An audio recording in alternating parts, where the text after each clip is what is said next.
Good morning student. उम्मीद है कि आप सकुशल होंगे, किंतु पढ़ाई के लिए परेशान होंगे।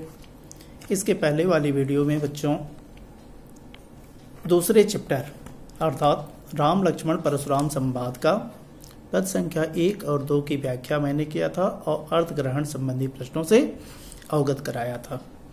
आज मैं तीसरे और चौथे पद को पढ़ाऊंगा। तीसरा पद है बिहसी लखन बोले मृदुबानी। इसके पहले वाली वीडियो में हम लोगों ने देखा था कि लक्ष्मण और परशुराम जी की आपस में बातें हो रही थी। दोनों एक दूसरे के सामने अपने हृदय की बातों को व्यक्त कर रहे थे। तो देखें कि जब लक्ष्मण जी ने कहा कि मातु पिता ही जने सोच वैसा करे महेश किशोर, परशुराम जी लक्ष्मण जी को बोले कि अब तुम अपने माता पिता को चिंता में मत डालो। गर्भन के अर्वक दलन परस मोर अधिघोर, मेरा फरसा अत्यंत तीव्र है जो गर्भ में पल रहे शिशु को भी क्या करता है, मौत के घाट उतार देता है।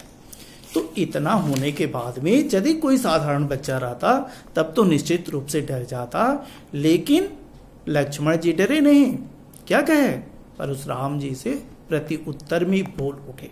क्या बोले अब इस समय कि बिहसी लखन बोले मृदुबानी। बिहसी हंस कर कही, लखन लक्ष्मण जी बोले मृदुबानी, कोमल वाणी में बोले।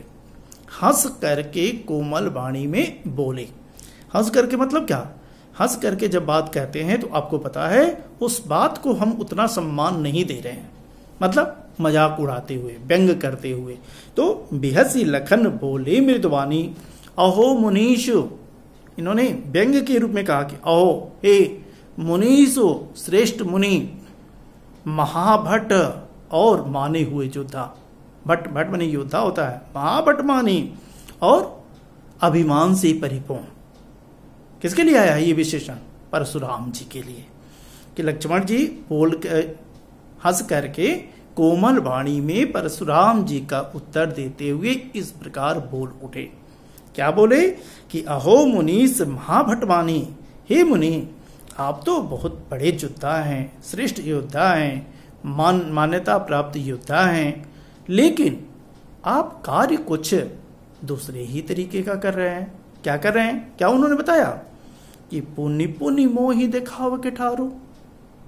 बार बार परशुराम जी क्या कर रहे थे, अपने फरसे को दिखा रहे थे। यही इन्होंने कहा कि पुनि पुनि बार बार, मोही मुझको, दिखाव कुठारू आप फरसा दिखा रहे हैं, बार बार आप मुझको फरसा दिखा रहे हैं।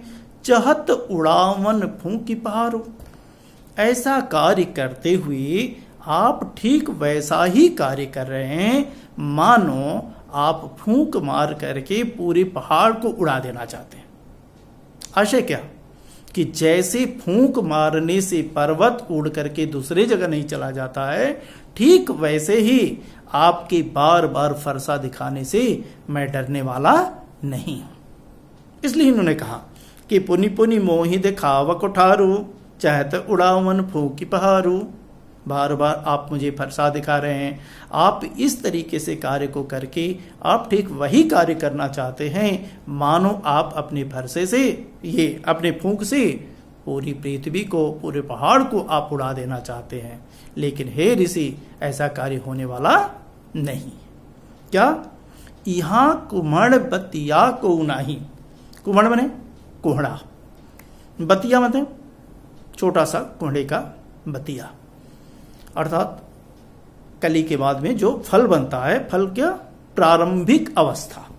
और ऐसी मान्यता है कि कोहड़े के बतिये को आप यदि तर्जनी अंगुली को, अंगुली तर्जनी अंगुली क्या है, अंगूठे के पास की अंगूठी को, इस अंगुली को यदि आप दिखाते हुए गिन देते हो कि 1 2 3 4, तो कोहड़े की बतिया क्या होता है, मर जाता है। वही लक्ष्मण जी ने याद दिलाया। क्या कि यहाँ कुम्हड़ बतिया को नहीं, हे ऋषि यहाँ कोई कोहड़े की बतिया नहीं है जो आपकी उंगली दिखाने से डर जाए। बेटा जब भी कोई किसी को रोषपूर्ण बात कहता है, क्रोध में कोई बात कहता है, तो सबसे पहले अंगुली ही दिखाता है, तुमको ठीक कर देंगे। क्या कर दोगे? अरे जब तक ईश्वर की कृपा होगी तुम क्या ठीक करोगे? तो इन्होंने कहा कि यहाँ कुम्हड़ बतिया को नहीं, यहाँ कोई कोहने की बतिया नहीं है। क्या? जे तर्जनी देख मर जाई, जो आपकी तर्जनी अंगुली को देख करके मर जाए, जो आपकी तर्जनी अंगुली से मृत्यु के काट उतर जाए। क्या? देख कुठार सरासन बाना, बहुत इंपॉर्टेंट पद है। देख करके कुठारो फरसा, कुठारो का मतलब क्या होता है? फरसा। कुठारो सरासन धनुष, बाना बाण, आपके फरसे धनुष और बाण को देख करके, मतलब जैसा आपका रूप था उसी के अनुरूप मैंने बात कहा। यदि आप भी ऋषि के रूप में आते तो मैं आपका प्रणाम करता, आपका सम्मान करता, लेकिन मैंने तो देखा कि आप फरसा धारण किए हुए हैं, धनुष धारण किए हुए हैं, बाण धारण किए हुए हैं। इसका मतलब कि निश्चित रूप से कोई योद्धा होंगे, तो इसलिए मैंने युद्ध के रूप में ही इस तरीके की बात कही। क्या कहा उन्होंने? कि मैं कछु कहा, मैंने कुछ कहा, इतना सब कुछ कह दिए। लेकिन लक्ष्मण जी ने कहा कि मैं कछु कहा, मैंने कुछ थोड़ा बहुत कहा। क्या? सहित अभिमाना, अभिमान में आकर के, गर्व में पड़ करके मैंने भी थोड़ा सा आपके रंग रूप हाव भाव को देख करके ही इस तरीके की चंद्र बातों को मैंने कह दिया। बड़े लोगों की बड़ी बात कर लेते हैं सब कुछ और कहते हैं कि मैंने कहाँ किया, मैंने तो थोड़ा सा ही कहा। तो आगे देखो बेटा कि भृगुसुत समुच जनेऊ बिलोकी, और जो आप बार बार फरसा दिखा रहे हैं, मैं आपको बचा रहा हूं। क्या कहे लिए? भृगुसुत, भृगु जी के पुत्र, भृगुकुल केतु कहे जाते थे। कौन? परशुराम जी। तो भृगुसुत, भृगु पुत्र होने के कारण समुझी जान करके जनेऊ बिलोकी, और आपके शरीर पर इस जनेऊ को देख करके, क्योंकि सूर्यवंशी क्षत्रियों का यह नियम था कि गाय ब्राह्मण आदि की ये लोग रक्षा करते थे। उसी प्रसंग को याद दिलाते हुए इन्होंने ऐसा कहा। क्या? कि भृगुसुत समुझ जनेऊ बिलोकी, भृगुसुत समझ करके जनेऊ को देख करके, क्या? जो कछु कहा हूं, आप जो कुछ भी कह रहे हैं, क्या कर रहा हूं? सहहूं, सहन कर रहा हूं। रिस रोकी, अपने क्रोध को रोक कर, रिस मने क्रोध होता है, रोकी मने रोक करके। इसलिए आप जो कुछ भी कह रहे हैं उसको मैं क्या कर रहा हूं? सहन कर रहा हूं, बर्दाश्त कर रहा हूं, अन्यथा मैं बर्दाश्त करने वाला नहीं हूं। किसने कहा? लक्ष्मण जी ने। किससे कहा? परशुराम जी से। सुर, वही प्रसंग याद दिला रहे हैं। सुर महिसुर हरिजन अरुगाई, सुर मने देवता, महिसुर ब्राह्मण, सुर महिसुर हरिजन भगवान के भक्त, हरिजन भगवान के भक्त, अरुगाई, और अरु मने और होता है, गाय मने गाय। ये चार लोगों की हम लोग क्या करते हैं? रक्षा करते हैं। कौन कौन? देवता, ब्राह्मण, और कौन? देवता, ब्राह्मण, हरिजन, भक्त, अरुगाई और गाय। इन चारों के ऊपर हम क्षत्रियों का हाथ नहीं उठता है। इसलिए इन्होंने कहा हमारे कुल, हमारे खानदान के लोग इन पर न सुराई, इन पर कभी क्रोधित नहीं होते हैं। चारों की हम लोग रक्षा करते हैं, और उनमें से ही आप एक हैं, ब्राह्मण हैं। इसलिए हम क्या, जो भी आप कुछ कह रहे हैं वह सब कुछ सहते जा रहे हैं, अन्यथा आपकी बात मैं बर्दाश्त करने वाला नहीं हूं। क्या कहा आगे उन्होंने? कि बधे पाप अप की रतिहारे, हे ऋषि, दोनों तरफ से तो घाटा मेरा ही है, घाटा ही घाटा मेरा है, और दोनों तरफ से जीत आपकी है। क्या? बधे, आपका यदि मैं वध कर देता हूं, आपको मृत्यु के घाट उतार देता हूं, तो पाप होगा। यदि मैं आपको मारता हूं तो पाप। अप कीरत, अप उपसर्ग है, कीरत कीर्ति, अपशकुन अपकीर्ति हारे, और यदि मैं आपसे हार जाता हूं तो अपनी कीर्ति में मैं दाग लगाऊंगा। मेरी कीर्ति में, मेरे पूर्वजों के द्वारा जो किए गए कार्य हैं उसमें दाग लगेगा, धब्बा लगेगा, तो घाटा तो मेरा दोनों ही तरफ से है ऋषिवर। बदे पाप अपकीर्ति हारे, बद करने में भी घाटा है, आपसे हारने में भी घाटा है।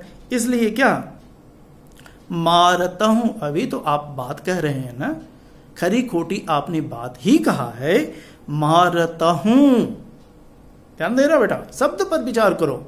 शब्द को यदि सही तरीके से उच्चारण कर लोगे तो उसके अर्थ को समझ जाओगे। क्या इन्होंने कहा कि मारता हूं, आप मारते तो भी पापरिय तुम्हारे, मैं आपके पैर ही पड़ता, आपका वध नहीं करता। क्यों? क्योंकि दोनों तरफ से तो घाटा हमारा ही है। बधे हूं मारते हूं पापरिय तुम्हारे, आप मारते तो भी मैं आपके पैर ही पड़ता, क्योंकि आपसे हर तरीके से हमारा घाटा ही है, लाभ आप ही का है। क्या आगे बताया कि कोट कुलिस सम बचन तुम्हारा। यहां बहुत ही मार्मिक प्रसंग है और यहां अक्सर बच्चे गलती कर देते हैं कि केवल कोट कुलिस कहा जाए तो अनुप्रास अलंकार है, लेकिन ये अधोलिखित वाक्य यदि दे दिया जाए कि कोट कुलिस सम बचन तुम्हारा, यदि पूरा कह दिया जाए तो इसमें क्या होता है, उपमा अलंकार हो जाता है। तो इन्होंने कहा कि कोट कुलिस सम वचन तुम्हारा, अनेक फरसे के समान तो आपकी बाणी ही है, आपकी आवाज ही अनेकों फरसे के समान है। ऐसे क्या कि आपको फरसा धारण करने की तो कोई जरूरत है ही नहीं, आप तो अपनी वाणी को ही फरसे भी से भी तीव्र गति से चला लेते हैं। आप तो फरसे से ही जिसको चाहेंगे उसको काट लेंगे, आपको फरसा उठाने की कोई जरूरत नहीं है, वाणी ही आपकी क्या है, तीखी है। बदे कोटि कुलिस सम वचन तुम्हारा, व्यर्थ वी प्लस अर्थ, वी उपसर्ग है अर्थ में, वी व्यर्थ धरहूं धनुबानु कुठारा, आप व्यर्थ में ही बिना मतलब के ही धनुष को, बाण को और कुठार को धारण करते हैं। कुठार ने फरसा, धनुष बाण और फरसे को तो आप व्यर्थ ही धारण करते हैं, करोड़ों फरसे के समान तो आपकी वाणी है। जो बिलो की अनुचित कहूं क्षमहु महामुनि धीर। उन्होंने कहा कि यदि मैंने आपको देख करके कुछ अनुचित कह दिया है, जो बिलो की, जो मैंने यदि होता है, बिलो की मैंने देख करके अनुचित कहूं, अनु उपसर्ग है, उचित में उपसर्ग लगेगा, अनुचित कहूं, यदि मैं आपको देख करके कुछ अनुचित वाणी बोल दिया हूं तो क्षमहूं, क्षमा कीजिए, महामुनि धीर, हे महामुनि, आप केवल ऋषि ही नहीं हैं, ब्रह्मर्षि हैं, महामुनि हैं, धीर और धैर्यशाली हैं, तो इसलिए आप हमारी भी गलती को क्या कीजिएगा, क्षमा कर दीजिएगा। जो बिलो की अनुचित कहूं क्षमा महामुनि धीर, सुनी सुन करके, सरोष, स उपसर्ग है, उपसर्गों से बनाया गया शब्द ज्यादा है। सरोष, रोष माने क्रोध होता है बेटा, सरोष क्रोध के साथ में, स या साथ का काम करेगा। सरोष भृगुवंश मणि, भृगुकुल के रक्षा, भृगुकुल के केतु, भृगुकुल के ध्वज, किसके लिए आया विशेषण, परशुराम जी के लिए। शब्द क्या है, विशेषण शब्द है कि सुनि सरोष भृगुवंश मणि, बोले किरा गंभीर, किरा माने वाणी होता है, गंभीर वाणी में इस प्रकार बोल उठे। क्या बोले, किससे बोले, अगले पद में क्या बोले, कौशिक सुनहु मंद यहु बालक, हे कौशिक, किसके लिए आया है, विश्वामित्र के लिए, विश्वामित्र जी को संबोधित करते हुए बोले कि कौशिक सुनहु, हे कौशिक, हे विश्वामित्र जी सुनिए, मंद एहु बालक, यह बच्चा जो है वह बच्चा कैसा है, मंद बुद्धि का है, इसके पास बुद्धि नाम की कोई चीज नहीं है। किसने कहा, परशुराम जी ने। किसके लिए, लक्ष्मण जी के लिए।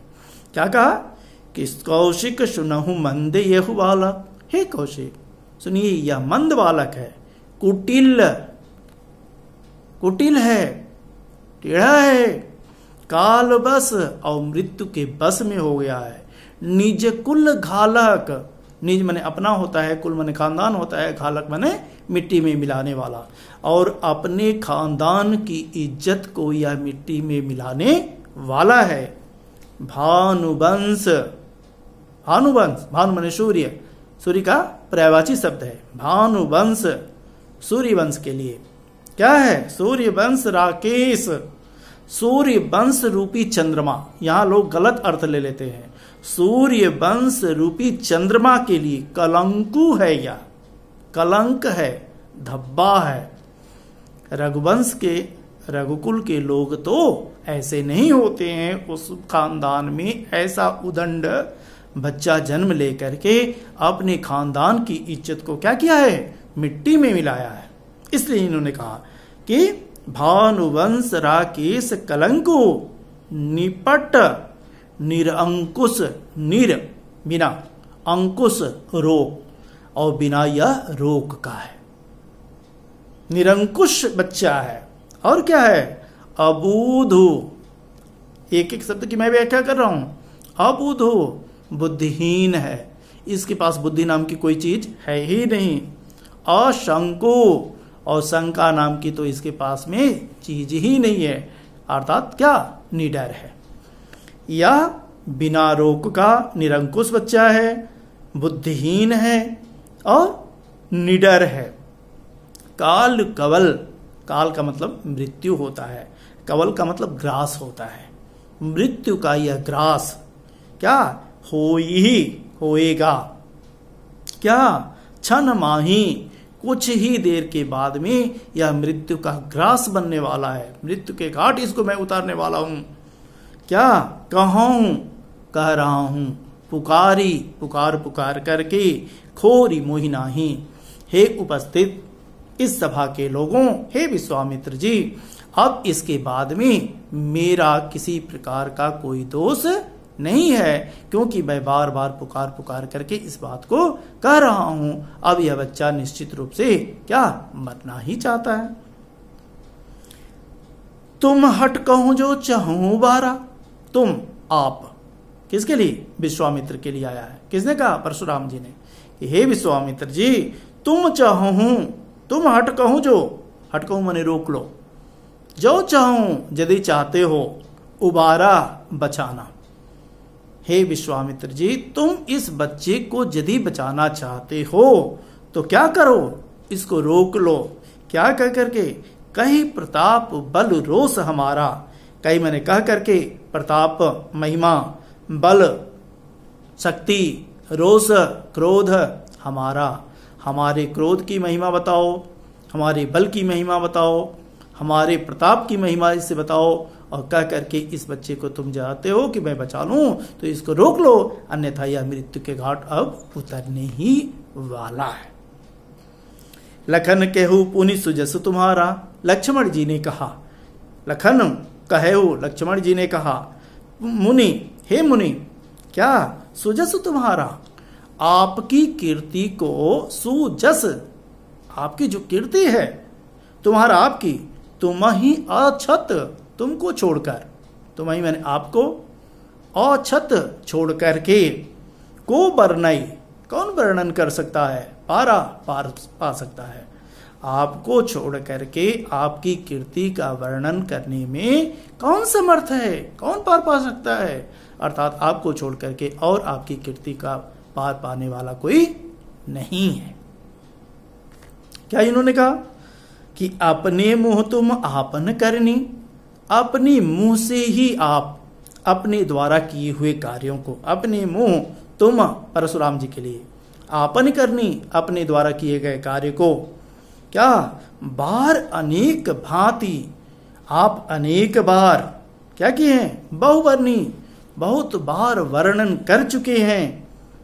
नहीं संतोषता, इतना के बाद भी यदि आपको संतुष्टि नहीं हो रही है, आपको संतोष नहीं मिल रहा है, तो पुण्य कछ कहूं, तो फिर दोबारा आप कुछ कहिए। आपको रोकने वाला कौन है? आपको कौन रोक रहा है? आप कहते रहिए, हम तो सुन ही रहे हैं।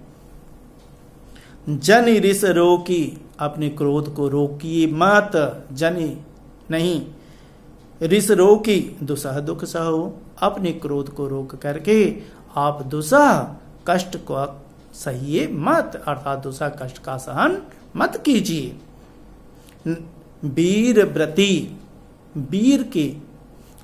वीरों के व्रत को धारण करने वाले, वीर व्रती शब्द आया है। तुम आप धीर, वीर व्रती हैं, वीरों के व्रत को धारण करने वाले हैं, धीर धैर्यशाली हैं, अशोभा गाली देत न पावो शोभा, और इस प्रकार आपको गाली देते हुए आप शोभा नहीं पा रहे हैं। सूर समर समर करनी करही, देवता लो, सूर का मतलब देवता होता है, समर माने युद्ध के मैदान में, करनी करही अपने द्वारा किए हुए कार्य को करते हैं।